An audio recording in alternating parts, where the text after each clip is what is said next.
He thought he had it all, the billion-dollar empire, the beautiful wife, and the mistress he was smuggling onto his private jet. He ordered champagne destined for St. Bart's, ready to celebrate his perfect deception. But he forgot one thing. He forgot who really owned the plane. When the airstairs locked, it wasn't the co-pilot who came on board. It was his wife. And she didn't come to cry. She came with the pilot and a contract that would destroy his life in 10 minutes flat. The world of Eleonora Vance was one of silent, screaming luxury. Their penthouse on Park Avenue didn't just overlook Central Park. It seemed to own it, the view, a personal, sprawling tapestry that changed with the seasons. Their life was a meticulously curated series of events, the Met Gala, the opening of the Davos Forum summers, in a sprawling, centuries-old villa on Lake Como. They weren't just rich, they were a dynasty. The Vances and the Sterlings, her family, had merged 2 generations ago, creating an unassailable titan of industry, Vance Sterling Global. And at the head of it, at least in the public eye, was her husband, Damien Vance. Damien was a man carved from marble and arrogance. To the world, he was a visionary. He gave interviews to Forbes and the Wall Street Journal about ethical capitalism and market disruption. He was handsome in that sharp, predatory way, with dark hair slicked back and eyes the color of a frozen lake. He wore bespoke Brioni suits and a Patek Philippe watch, the 5711, the blue-dialed model that had a waiting list a decade long. He hadn't waited. To Eleonora, he was an obligation. Their marriage hadn't been a whirlwind romance. It had been a strategic alignment, a merger of bloodlines and stock portfolios. Eleonora, a Sterling, was brilliant. She held an MBA from Wharton and a law degree from Yale. But in Damien's eyes, her brilliance was a quaint accessory, like the Graf diamonds he bought her for their 10th anniversary. He saw her as the chief operating officer of their domestic life, the perfect hostess, the elegant statue at his side, the mother to their 2 currently away at an exclusive Swiss boarding school children. He fatally underestimated her. While Damien played the role of the corporate gladiator, Eleonora, by choice, managed the family's softer assets. This was his categorization, not hers. To him, soft meant the multi-million-dollar charity foundations, the vast art collection, the property management of their global real estate, and crucially, the Vance Sterling private fleet. This was the LLC that managed their helicopters, their fleet of armored Maybachs, and their 3 private jets. Damien saw the jets as his personal taxi service. Eleonora saw them as what they were, 150 million in highly regulated, rapidly depreciating assets. She managed the maintenance schedules, the pilot's certifications, and the complex international flight registrations. She knew the call sign of every plane. The suspicion began not as a crack, but as a hairline fracture. It was a charge on one of the secondary accounts, a dinner at Per Se on a night he was supposed to be in Chicago. A $4,000 charge. Not a massive sum, but wrong. He'd claimed he ate room service at the Peninsula. Eleonora was a woman who balanced billion-dollar ledgers. A $4,000 discrepancy was an itch she had to scratch. She didn't confront him. Confrontation was messy, and Damien was a master of gaslighting. He would turn it around, make her seem paranoid jealous. "Are you tracking my expenses now? Eleonora, is your trust in me really that fragile?" No. Eleonora did what she did best. She initiated an audit.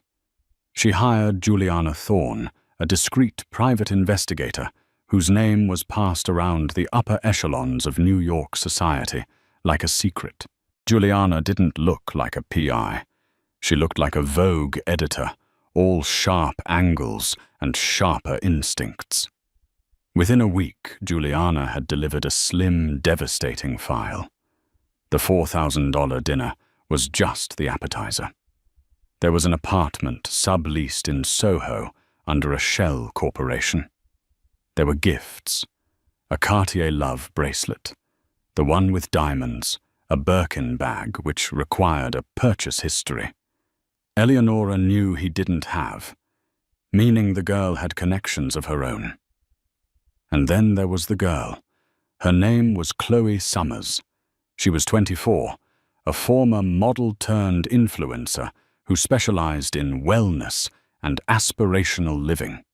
Her Instagram was a curated feed of rooftop pools, exclusive clubs, and cryptic captions about knowing your worth. She was the living, breathing cliché, the predictable, disposable choice of a man entering a midlife crisis of the ego.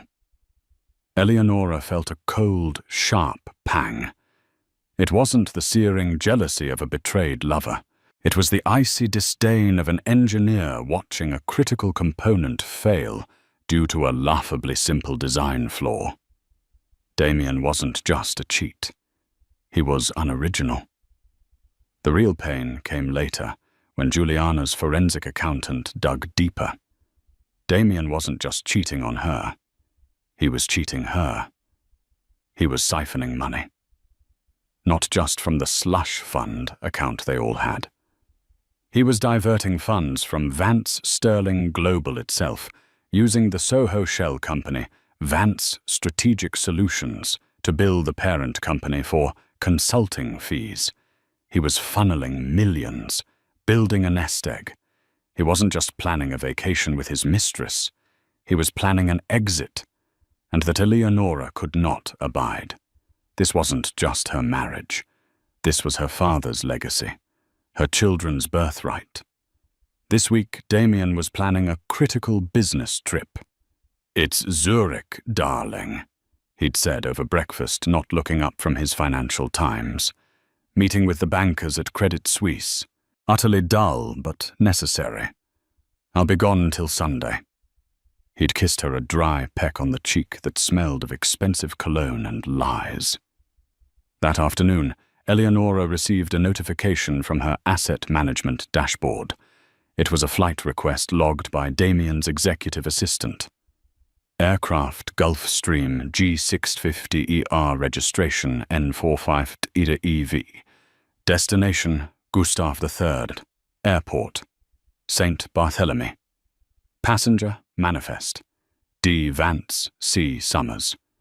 Catering request chilled Dom Perignon Rosé caviar vegan platter for Ms. Summers. Eleonora stared at the screen. The EV in the registration number stood for Eleonora Vance. It was her jet, the one her father had gifted her when she got her pilot's license, long before Damien. He was taking his mistress on her plane to the Caribbean while claiming to be in Switzerland. And he was funding it all with stolen money. A slow, cold fire began to burn in Eleonora's chest. The shock evaporated, replaced by a crystalline, chilling clarity. He thought she was the docile, naive wife. He thought she was soft. He had no idea who he was married to. "Juliana," Eleonora said into her phone, her voice perfectly calm. "Cancel my appointments for the rest of the week. And please get me Captain Hayes on his personal line." The game was on. Damien Vance believed he was a master of the universe, a puppeteer pulling the strings of a world that bent to his will.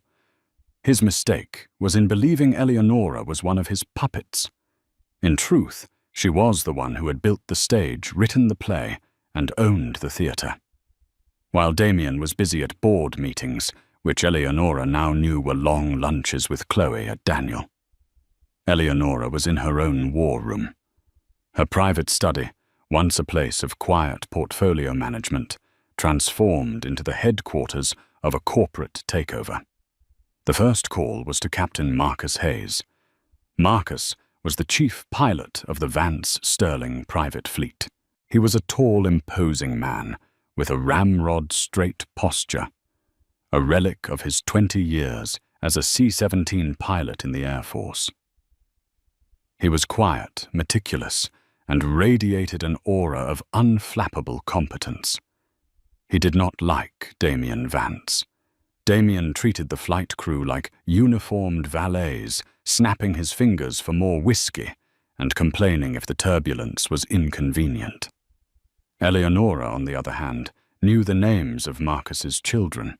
She had personally intervened when his daughter Sarah was diagnosed with a rare autoimmune disorder, ensuring the corporate insurance, which Damien's CFO had tried to fight, covered the experimental treatment 100%. Eleonora had saved his daughter's life. Marcus Hayes would fly into a hurricane for Eleonora Vance. "Marcus," she said, when he picked up his secure cell. "It's Eleonora. I need your absolute discretion and your full cooperation. It concerns Mr. Vance." There was a pause. "Mrs. Vance, you've always had both. What's the situation?" "Mr. Vance has a flight scheduled for Friday. Teterboro to St. Bart's on the G650. "Yes, ma'am. We're filing the flight plan now. A business trip," his office said. The subtle emphasis on business told Eleonora everything. Marcus already knew. He'd seen the passenger manifest. He just hadn't known what to do about it. "That flight will proceed as planned, Marcus, with one change. The passenger manifest is incorrect. Ms. Summers is not a guest. She is an unauthorized passenger on a corporate asset." "Understood. Shall I deny her boarding?" "No." Eleonora said, a new iciness in her tone. "No, I want her to board. I want them both to feel perfectly secure. You will greet them, you will have the champagne chilled, and you will prepare for takeoff." "And?" Marcus asked, sensing the other shoe. "And you will wait for my signal. I will be at Teterboro. I will be boarding the plane last. And I will be bringing the flight contract." "Mrs. Vance," Marcus said, the respect in his voice replaced by something harder, a warrior recognizing a fellow general.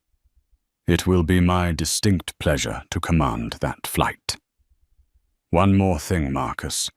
Can you ensure the aircraft's internal Wi-Fi is unreliable? I don't want Mr. Vance to have any external communication once we are on the move. I can disable the satellite uplink for a diagnostic check just before boarding, ma'am. It might not come back online until we reach our destination." "Our new destination, Captain." "Yes, ma'am." With the air support handled, Eleonora moved to the financials. She and Juliana's forensic accountant, a caffeine-fueled genius named David, burrowed into the labyrinth of Damien's deception. It was worse than she thought. Vance Strategic Solutions wasn't just a vehicle for the apartment and the jewelry. It was a full-scale siphon. Damien had been using it to issue fraudulent invoices against the parent company, Vance Sterling Global. Consulting fees for the new Singapore expansion. Geopolitical risk analysis for the Dubai merger. He had billed them for $8.2 million in the last 6 months alone. The money wasn't sitting in a New York bank. It had been wired to a series of offshore accounts in the Cayman Islands and then cleverly to a private bank in Zurich. Zurich. The irony was bitter. He'd used his alibi as the destination for his stolen fortune. "He's been liquidating Eleonora," David said, pointing to a screen. "He's been slowly selling off non-core stock options, diversifying his personal portfolio away from Vance Sterling and converting it to cash and gold bullion. He's not just cheating, he's bolting. He's planning to leave you with a massive hole in the Q4 books and disappear." This was the ultimate betrayal. Not the affair, not the lies. It was the breathtaking arrogance of believing he could steal her family's legacy and that she would be too stupid and too passive to notice. He was trying to bankrupt their joint holdings to fund his new life with a 24-year-old. "David," Eleonora said, her voice dangerously quiet. "I need a full accounting of every dollar he's moved. I need the wire transfer receipts, the bank codes, and a comprehensive report on the tax implications of this fraud. Can you have that for me by Friday morning?" "Eleonora, this is a month's work." "David, you have 36 hours. David just nodded, cracked his knuckles, and ordered more coffee. Eleonora's final call was to her father, Arthur Sterling. He was the Sterling in Vance Sterling, a titan of old-world industry, now semi-retired in Palm Beach. "Eleonora, my dear, what a surprise," he boomed. "Father," she said, cutting to the chase, "I need you to call an emergency meeting of the board, and I need you to grant me your full proxy." The line went silent. Arthur Sterling was not a man for trivialities. "What's he done? He's been defrauding the company, father. Millions. He's planning to run." "The girl," Arthur spat. He too had his sources. "I told you he had no honor." "Yes. Well, I am about to teach him the meaning of it. I need the board meeting set for Friday at 5 p.m. I will be calling in. And I need you to trust me. I am handling this. He's your husband, Eleonora. He's a liability father. And we both know what we do with liabilities. We liquidate them." Arthur chuckled a dry, harsh sound. "That's my girl. You have my proxy.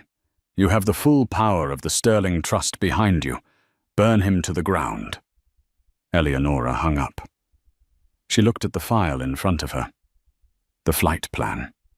The wire transfers. The photos of Chloe laughing on a balcony in her husband's stolen apartment. She selected a wardrobe for Friday. Not a mourning dress. Not a wronged wife outfit. She pulled out a steel grey Tom Ford suit with a razor-sharp silhouette. It was armor. She was no longer Eleonora Vance, the hostess. She was Eleonora Sterling, the executioner. Captain Marcus Hayes hung up the secure phone. He stood in the sterile, brightly lit operations office of Aura Aviation, the LLC Eleonora had created to manage the fleet. The office was located in a discreet corner of Teterboro Airport, far from the lavish main terminals where the billionaires arrived. This was the nerve center where the real work was done. Marcus looked at the flight plan on his screen, Teterboro KTEEB to St. Barthélemy TFFJ. A challenging flight requiring a steep descent over a hillside onto a short runway. It was a pilot's airport, and Damien loved it because it was exclusive. Marcus adjusted his tie. His loyalty to Eleonora Vance was absolute, forged, not just in gratitude but in professional respect. He'd watched her for years. He'd seen her land a Challenger 350 in a tricky crosswind in Aspen, a feat that had made the other pilots in the lounge stop and watch. She wasn't just an owner, she was a pilot. She understood the mechanics, the risk, the why. Damien, by contrast, had once demanded Marcus fly faster to beat a snowstorm as if a G650 was a sports car, and FAA regulations were mere suggestions. Damien was a passenger in life. Eleonora was a pilot. His co-pilot for the flight, a young, sharp-as-a-tack woman named Kira, walked in. "Captain got the manifest for the St. Bart's trip. Catering is confirmed. Dom and caviar. And a vegan plate." Marcus nodded grimly. "Kira, this flight is going to be unconventional. We're going to follow Mr. Vance's requests to the letter, right up until the moment we close the main door." Kira raised an eyebrow. "Sir, Our real principal, Mrs. Vance, will be joining us at the last minute, and she will be taking command of the flight." Kira's eyes widened, then narrowed in understanding. She too had been on the receiving end of Damien's acidic arrogance. "And the second passenger, Ms. Summers. Ms. Summers is about to have a very, very bad day," Marcus said. "I want you to conduct the pre-flight check 3 times. I want this bird to be flawless. Mrs. Vance is handling the what.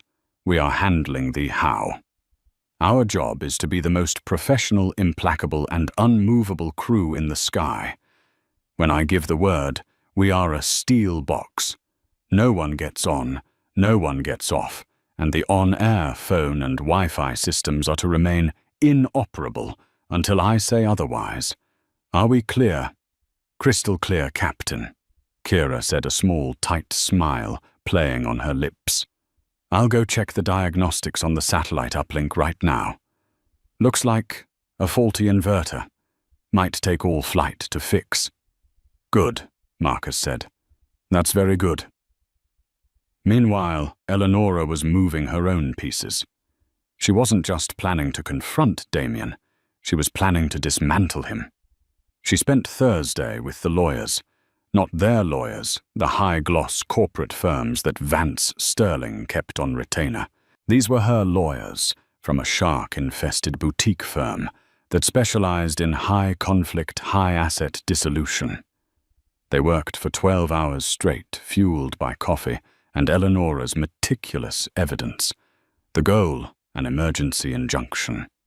"We can't just freeze his personal accounts." The lead lawyer, a woman named Ms. Petrov, explained, her pen tapping a rhythm of doom on the table. "He'll claim spousal privilege, fight it, and by the time we untangle it, the money in Zurich will be in Singapore. We need to go bigger." "The board," Eleonora said. "I have my father's proxy. I control 52% of the voting shares." "When is the meeting?" "Friday 5 p.m., after I'm on the plane." "Good," Petrov said. "At 5:01 p.m. we use your new authority as acting CEO, which the board will grant you to file a corporate malfeasance lawsuit against Damien Vance and his shell company. We name him as a bad actor. That combined with this evidence of fraud will be enough for an emergency judge to issue a TRO, a temporary restraining order, freezing all assets associated with Vance Strategic Solutions and, more importantly, all accounts he's used to funnel money from the parent company. He'll be locked out. By the time he lands, he won't have a working credit card," Eleonora finished.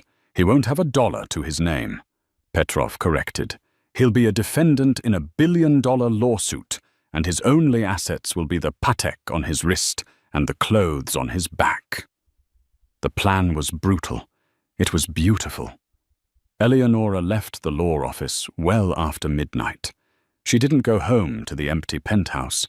She checked into the Carlyle under a false name. She needed a neutral corner, a place with no memories. She ordered tea and a simple salad, and for the first time in 48 hours, she allowed herself to feel. It was not the sobbing grief she might have expected. It was a hollow, aching void. The man she had built a life with, the father of her children, was a common thief.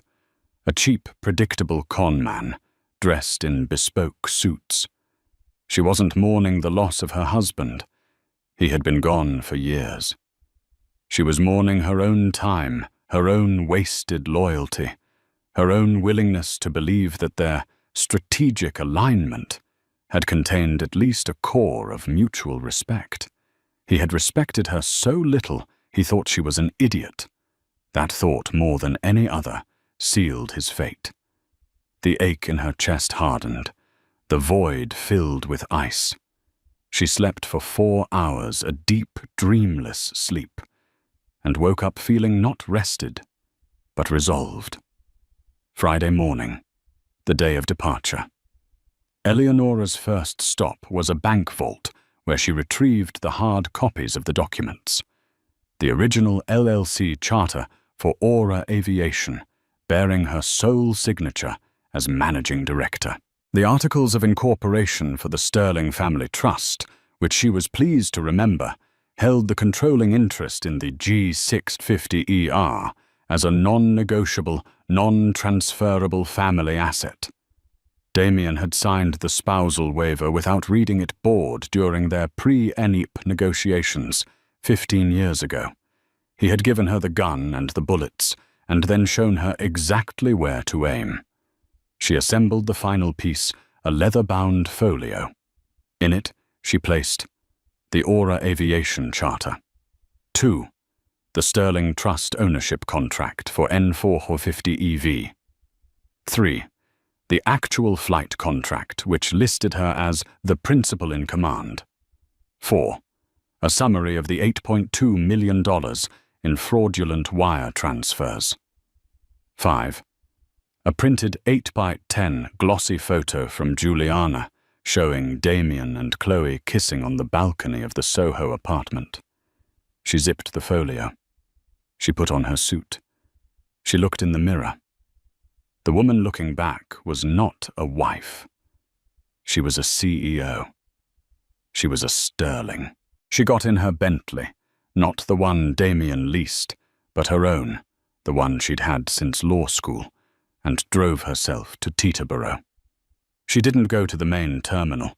She went to the Aura Aviation Operations Office, where Captain Marcus Hayes was waiting his uniform, impeccable. His expression grim. "Mrs. Vance?" he said with a crisp nod. "Captain," she replied, her voice even. "Is the aircraft ready?" "She is, ma'am. Mr. Vance and his guest arrived at the signature terminal 10 minutes ago. They are boarding as we speak." "Excellent. Let them get comfortable. Let them order the champagne. Give them 5 minutes. Then you and I will walk over." "And the flight plan, ma'am?" Marcus asked. "St. Bart's." Eleonora looked out the window at the gleaming blue and white Gulfstream G650ER parked on the tarmac. Her G650. "No, Marcus," she said. "Change of plans, file a new route. Teterboro to, let's see. I need somewhere cold inconvenient, and with a good long runway. How about Omaha, Nebraska? We have a regional office there that needs an audit." Marcus almost smiled. "Omaha. Yes, ma'am. A fine choice this time of year. I'll file the new plan. They'll never know the difference until we're in the air." "Oh, they'll know," Eleonora said, picking up her leather folio. "They'll know before you even close the door." Teterboro Airport was not like a commercial airport. It was a quiet, antiseptic world of exclusive luxury. There were no lines, no TSA, no screaming children. There was only the whisper of money and the low whine of turbines. Damien Vance swept into the signature flight support terminal like he owned the place. In his mind, he did. He was in his element, a crisp Loro Piana cashmere sweater over a white shirt. Sunglasses on, even indoors. He was a man performing the role of billionaire on the move, and he loved his audience. His audience of one Chloe Summers was trotting slightly behind him, trying to look as casual as he did, but she couldn't help it. Her eyes were wide, and her phone was half out of her pocket, itching to take a selfie. She was 24, and had never flown private before. This, to her, was the jackpot. She was dressed for St. Bart's, a white linen jumpsuit that was trying too hard platform espadrilles that were impractical for air stairs, and the new, blindingly white Birkin Damien had bought her. She looked less like a travel companion and more like expensive high-maintenance luggage. "Damien, baby, it's huge," she whispered as they were led through a private door onto the tarmac. The Gulfstream G650ER sat shimmering in the cold November sun. It was a $70 million needle of aerospace perfection, its white paint and single blue racing stripe immaculate. "It's the G650, baby, the long-range model," Damien said dismissively, as if he were discussing a car. "Fastest thing in the sky. Gets us to St. Bart's in time for a late lunch." A flight attendant, a calm, professional woman in her 40s, hand-picked by Marcus, greeted them at the stairs. "Welcome, Mr. Vance." "Thank you, Maria. Have the Dom Rosé chilled. We're celebrating." "Right away, sir." They boarded.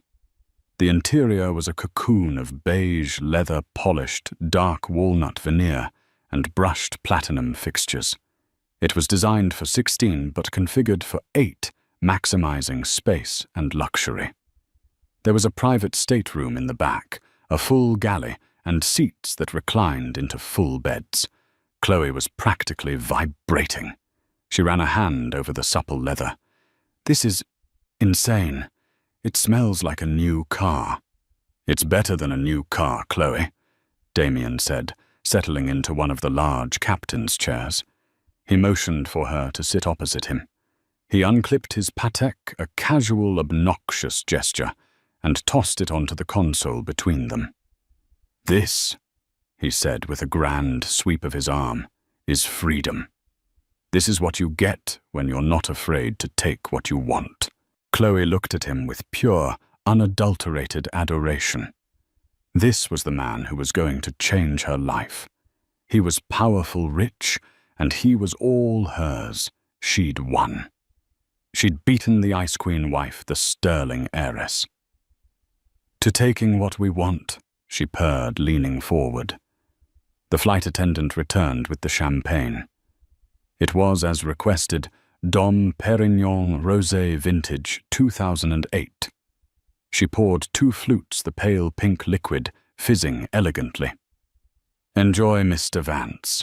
The co-pilot is finishing her pre-flight checks, and Captain Hayes will be on board momentarily to greet you. We should be airborne in 15 minutes. "Perfect," Damien said, taking a sip. He leaned back, closing his eyes. He was already in St. Bart's. He was already on the yacht. He was already free of Eleonora, of the board, of the crushing weight of his old life. The $8.2 million in Zurich was his new beginning. Chloe was less relaxed. She was snapping selfies, holding the champagne flute in one hand, her other hand forming a pout. She angled the phone to get the Gulfstream logo on the headrest in the shot. Living home. Best life. IYKYK. Private jet. She frowned. The Wi-Fi signal was absent. "Babe?" "The Wi-Fi is down," she complained. "I can't post." "Who cares?" Damien muttered, his eyes still closed. "We're going to be off the grid. That's the whole point. Put the phone away. Disconnect. Be here." Chloe pouted, but complied. She didn't like being disconnected. If a private jet trip happened and you couldn't post it on Instagram, did it even happen at all? They sat in the silent, opulent cabin for 5 minutes. The engines weren't on. The only sound was the hum of the auxiliary power unit. Damien was starting to get impatient. He hated waiting. He was about to press the call button when he heard it, the heavy thud and click of the air-stair mechanism re-engaging with the fuselage. The door hadn't closed. It was being held. "What now?" he snapped, opening his eyes. Heavy, measured footsteps were coming up the stairs. Not the light step of the flight attendant. Not the quick tread of a co-pilot. "Hold the door," a voice said. A voice that did not belong. A voice that was female, clear and cold as Arctic ice. Damien sat bolt upright. He knew that voice better than his own. Chloe, confused, turned to the door. "Who is—" And then she appeared.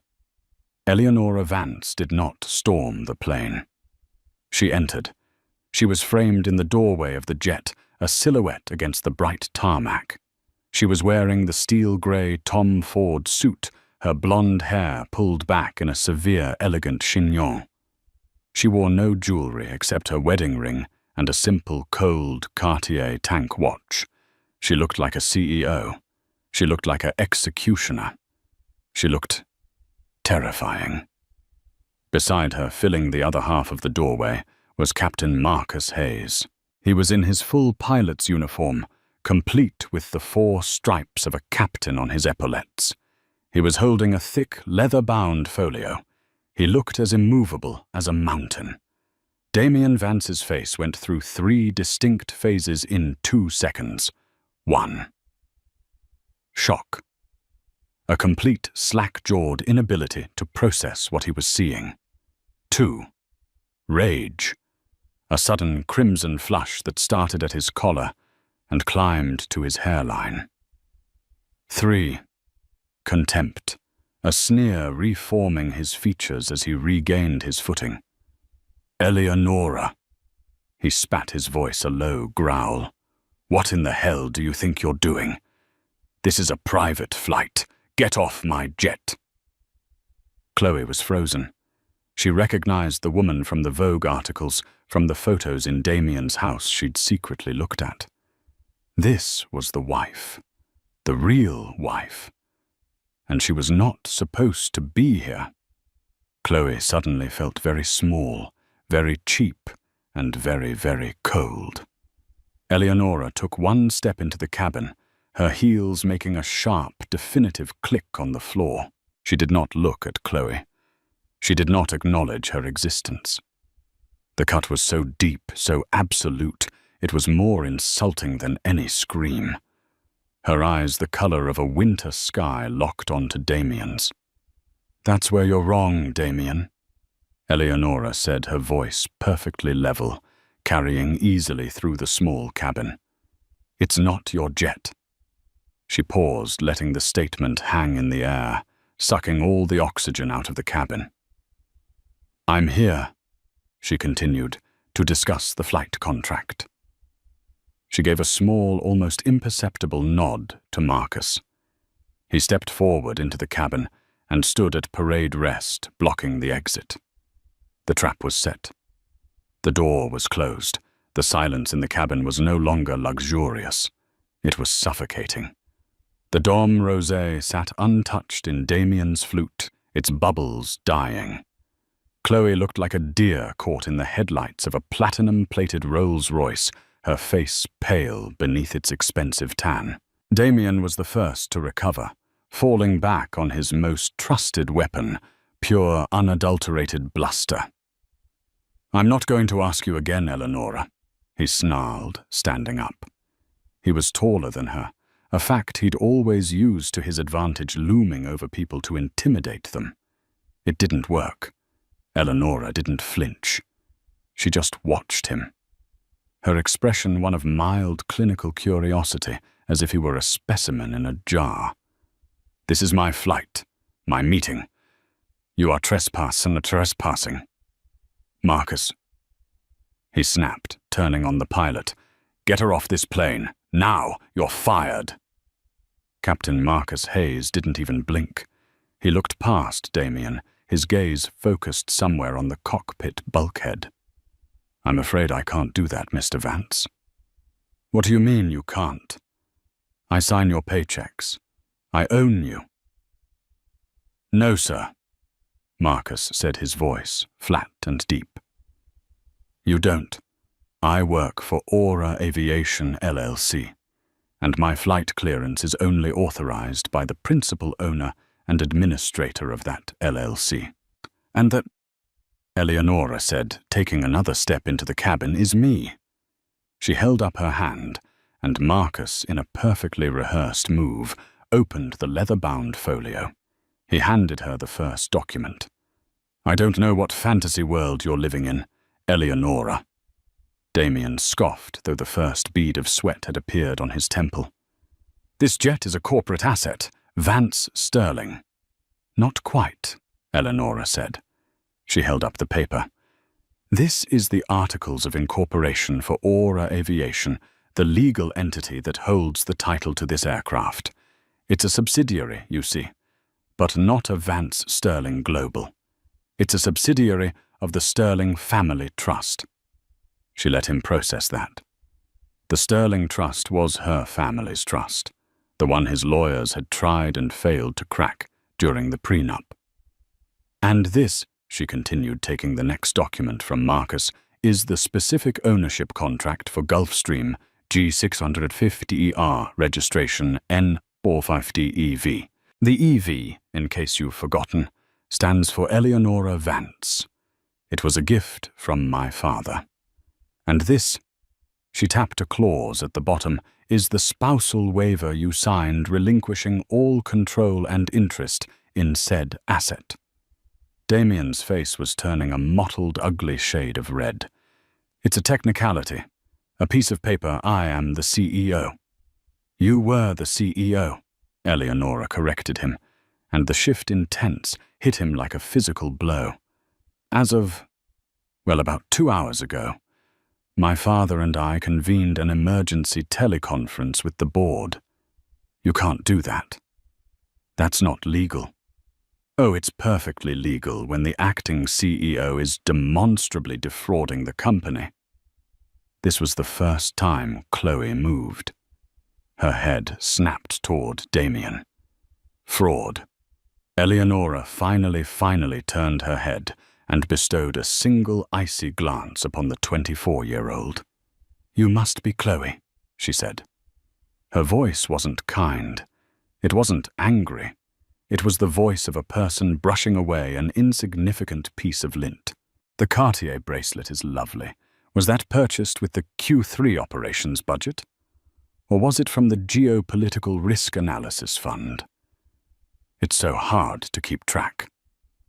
Chloe shrank back, her hand instinctively flying to her wrist, to the $12,000 diamond-studded bangle. She suddenly looked like a child playing dress-up in her mother's clothes. You shut your mouth, Damien roared, taking a step toward Eleonora. Don't you talk to her. Before he could take a second step, Captain Marcus Hayes moved. He wasn't fast, but he was there, a solid wall of blue uniform between Damien and Eleonora. He didn't touch Damien. He didn't have to. He just stood, his 6'4" frame radiating "Don't try it." Damien, for all his bluster, was a businessman, not a fighter. He stopped. Thank you, Marcus, Eleonora said calmly. She turned back to her husband. You are a fool, Damien. A cliché. Did you really think I wouldn't notice 2 million was missing? Did you think I wouldn't find Vance Strategic Solutions, your sad little slush fund? She pulled the next document from the folio. It was the summary of the wire transfers. This is the part where you're supposed to be in Zurich, isn't it? She said almost conversationally. It's a good alibi. It's also where you sent the money. Very efficient. I'll give you that. You're insane, Damien stammered, his bravado crumbling, replaced by the naked twitching panic of a cornered rat. You're making this up.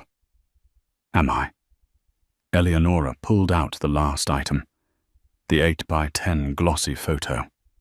She didn't show it to him. She walked past him, past the fuming, impotent rage, and stood in front of Chloe. Chloe flinched. Eleonora didn't say a word. She just dropped the photo into Chloe's lap. It was the picture of her and Damien kissing on the Soho balcony, a bottle of champagne in the frame. The date and time were stamped in the corner. Chloe looked at the photo, then up at Damien, her eyes wide with a new dawning horror. This wasn't a lover's quarrel she'd walked into. This was something else. This was a war. You think you're his partner, Eleonora said, her voice soft now, and all the more terrifying for it. You're a line item, dear, an expense, and I'm the auditor. She turned back to Damien. The interruption was over. The execution was about to begin.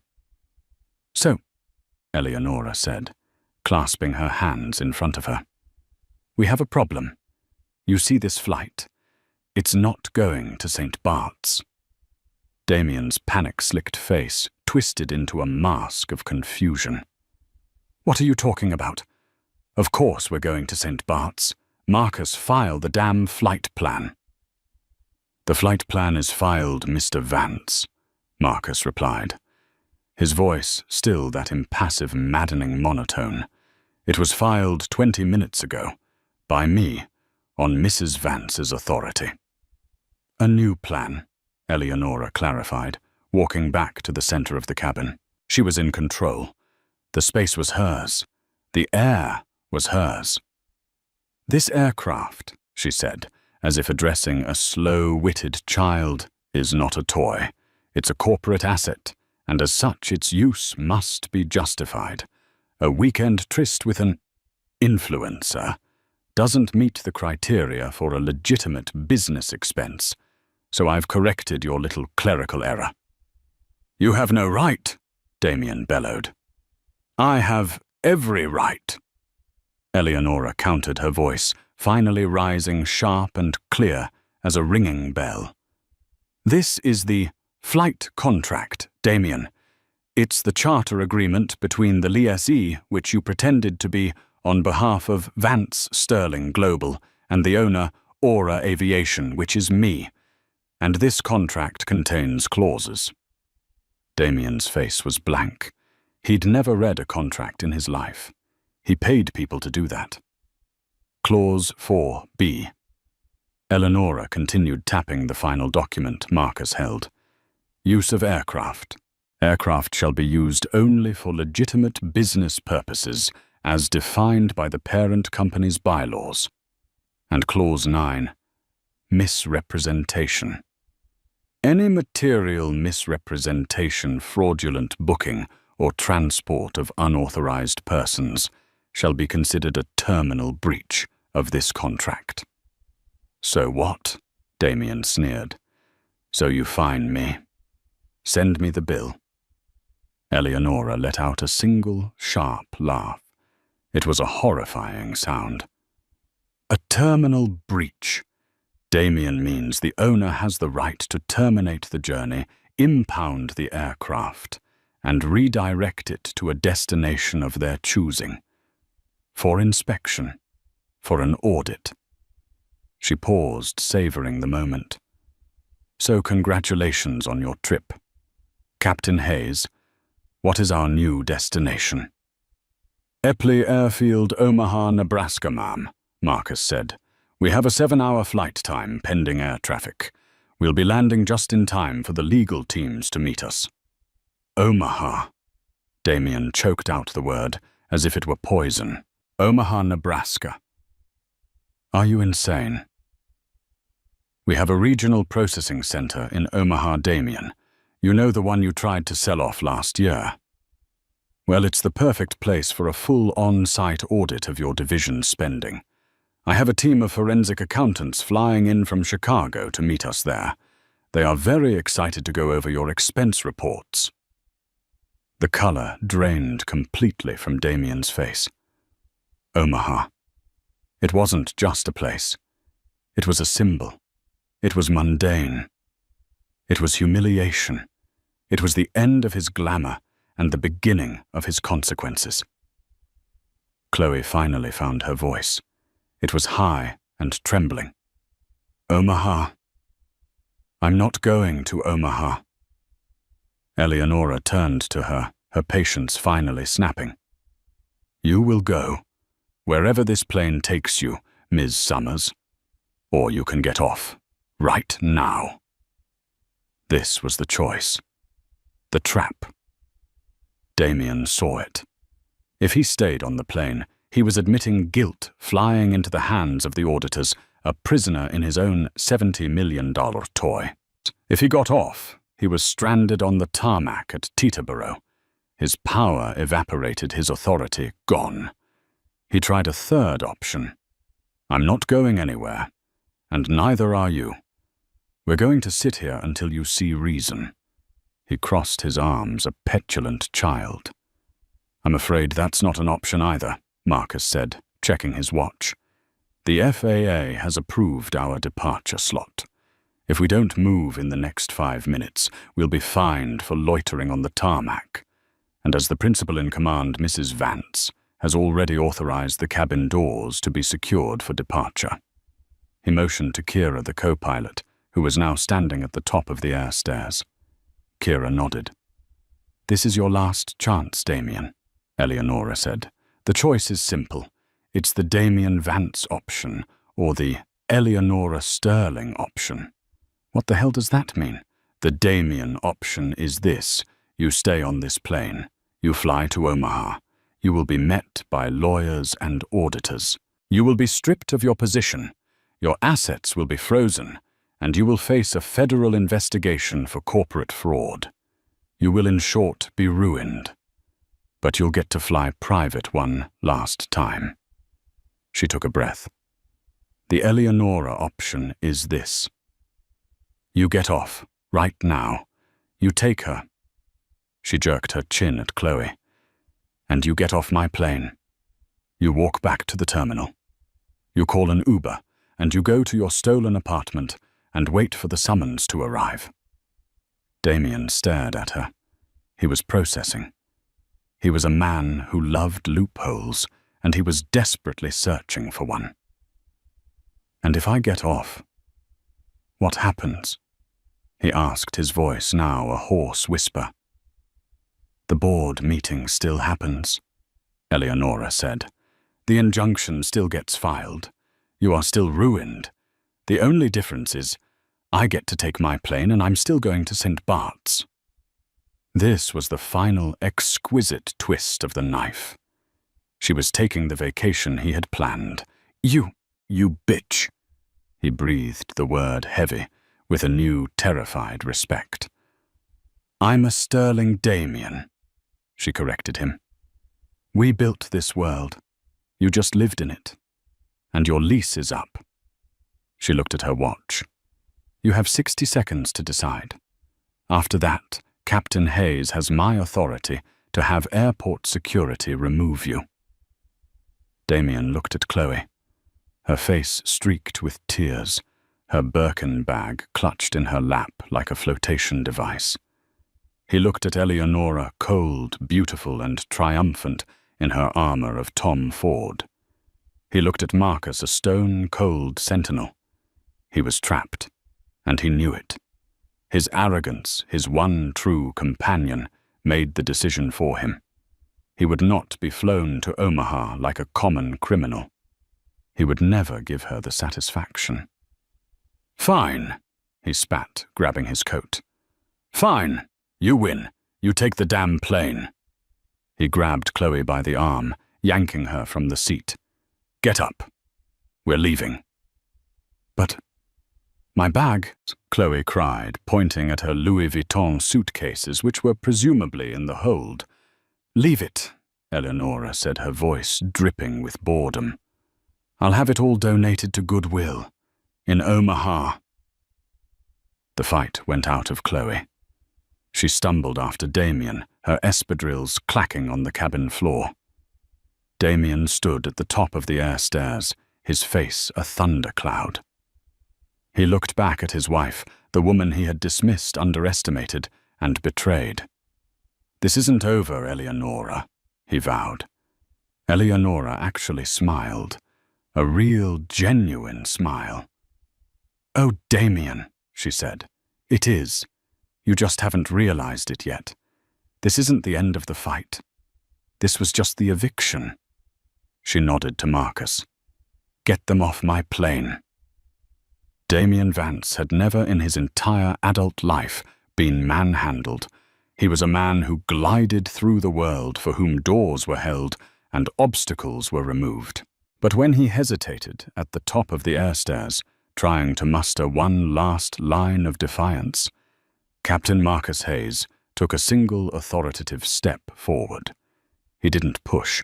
He simply occupied the space Damien had just been, in a subtle, physical command to move. Damien stumbled back, his pride stinging more than any physical blow. He turned and descended the stairs, not with the confident stride of a master of the universe, but with the hunched, furious shuffle of a man who had been defeated. Chloe followed a pathetic, weeping mess. Her Birkin bag was a comical counterpoint to her total collapse. She was a woman who had bet everything on a single horse, only to watch it break its leg at the starting gate. They stood on the cold, wind-swept tarmac. The November air bit at them.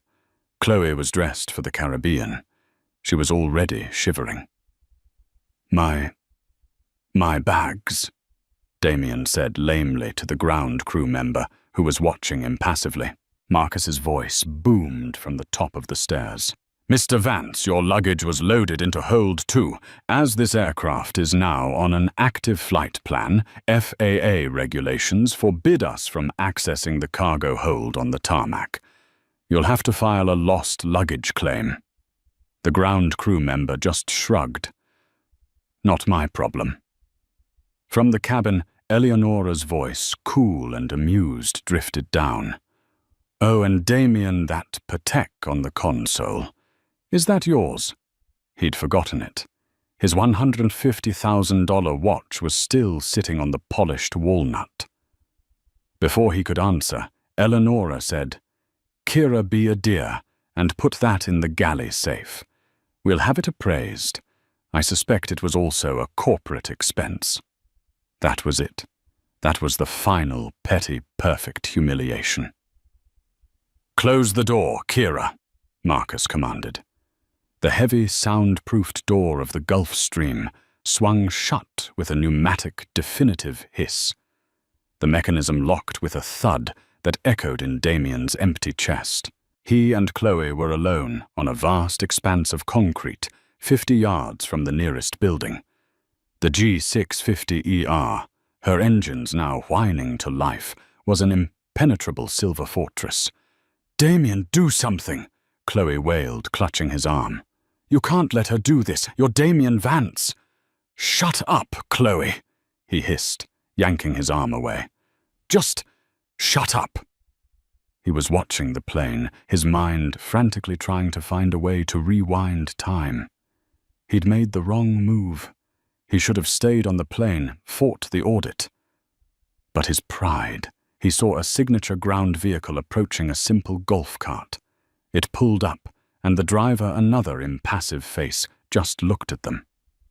You can't leave us here," Damien yelled at the cart. "We need to get back to the terminal." The driver just pointed to the back of the cart. The walk of shame. Damien Vance and his mistress riding in the back of a luggage cart like common cargo. As they drove away, the Gulfstream G650ER N450EV began its slow, powerful taxi toward the runway. Inside the jet, the atmosphere had changed instantly. The oppressive, toxic tension was gone, vacuumed out with Damien. Eleonora sank into the plush leather seat, the exact one Damien had been sitting in. She was trembling. The adrenaline, the rage, the sheer will it had taken to see this through was finally hitting her. The flight attendant, Maria, wordlessly appeared at her elbow. The half-empty flute of Dom Rosé that had been Chloe's was gone. In its place was a fresh, clean flute, and Maria was pouring from a new bottle. Not the rosé. This was Krug Clos d'Ambonnet, a champagne so rare, so expensive, Damien wouldn't have even known to order it. It was Eleonora's favorite. "We kept this on ice for you, Mrs. Vance," Maria said with a small, knowing smile. Eleonora took the glass. Her hand was shaking so badly, she almost spilled it. "Thank you, Maria. Thank you all." Captain Hayes's voice came over the intercom, all business once more. "Mrs. Vance, we are third in line for takeoff. Flight time to St. Barthélemy is 3 hours and 22 minutes. We should have you on the ground well before sunset." Eleonora took a deep, shuddering breath. She looked at the glass. She looked out the window as the ground blurred the jet turning onto the active runway. "Marcus," she said, her voice catching but then strengthening. "You're a good man." "Just doing my job, ma'am." His voice came back, warm and professional. "Sit back and relax. The show is over." "No, Captain," Eleonora said, taking a long, slow sip of the Krug. The champagne was exquisite. "The show is just beginning." As the G6-50's two Rolls-Royce engines spooled up, pressing her back into the leather, Eleonora felt the G-force. It felt like liberation. At that exact moment in the signature terminal, Damien was trying to use his black card to call a car. Declined. He tried his corporate Amex. Declined. He tried his personal Chase Sapphire. Declined. It was 5:01 p.m. The injunction was live. The board meeting was over. He was locked out. Chloe, seeing the panic in his eyes, the failed transactions, finally understood. The god was a mortal. A broke mortal. I have Uber," she offered, her voice small. Damien didn't even look at her. He just walked out of the terminal into the cold and stood by the curb, a man with $1 billion name and not a dollar to it. While Eleonora's jet climbed to 41,000 feet, slicing through the stratosphere, Damien's world was collapsing on a cold concrete curb. His corporate Amex declined. His personal black card declined. It was 5:01 p.m. The injunction was live. Chloe, her face a mask of tear-streaked terror, finally got an Uber on her own account. The ride to the Soho apartment was a silent 45-minute funeral. When they arrived, a doorman who no longer smiled handed Damien a single, slim envelope. It was an eviction notice. The Vance Strategic Solutions lease had been terminated for fraud. He was to vacate in 24 hours.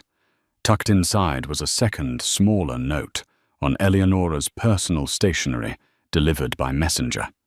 With it was a cheap, prepaid track phone. "I've deactivated your other lines," it read. "You'll need this to call a lawyer. E." The sheer, calculated pity of it was the final crushing blow. Chloe, seeing the eviction notice and the burner phone, finally understood. The god was a mortal, a broke one. "You stupid, stupid man!"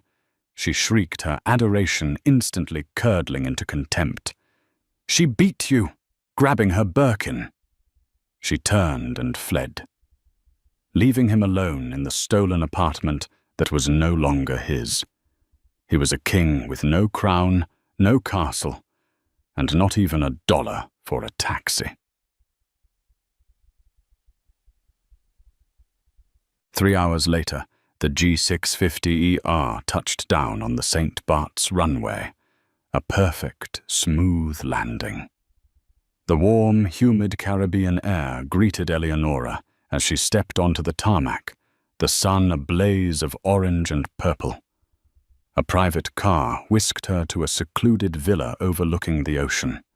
She walked out onto the terrace, kicked off her heels and unpinned her hair. Her phone, silent until now, buzzed. It was a text from her father.